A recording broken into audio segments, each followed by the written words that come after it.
Comment se manifeste le changement climatique aujourd'hui et quelles sont les prévisions futures? Le GIEC, le groupe intergouvernemental d'experts sur le changement climatique des Nations Unies, a publié plusieurs travaux de recherche sur les prévisions sur le changement climatique.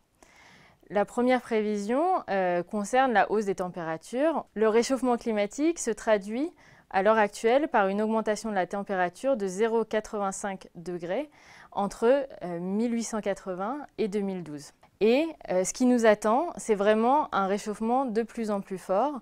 Dans les prévisions, on estime que dans le scénario actuel, si on continue sur nos modes de vie, nos modes de production, on pourrait atteindre un réchauffement d'ici à 2100 de 4, voire 5, 6 degrés.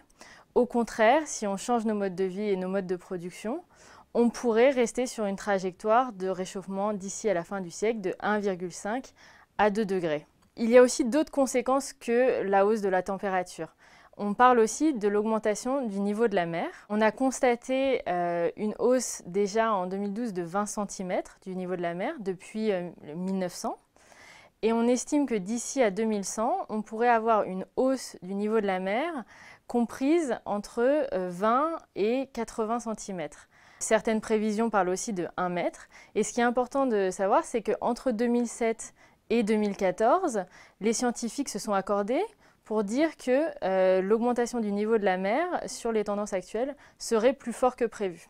Donc les prévisions sont de plus en plus pessimistes sur ce point. Un autre point très important, c'est la fonte des glaciers.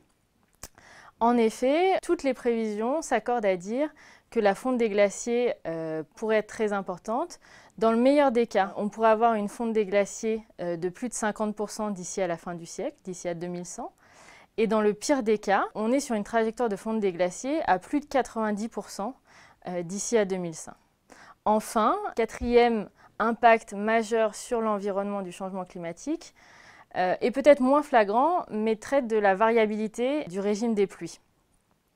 En fait, le changement climatique dérègle un peu ce cycle des pluies et on va observer une saison des pluies qui va commencer plus tôt, finir plus tôt ou commencer plus tard et finir plus tôt. Tous les scénarios sont possibles et on voit dans les prévisions que la tendance serait à ce que les zones les plus sèches deviennent plus sèches et les zones les plus humides deviennent plus humides.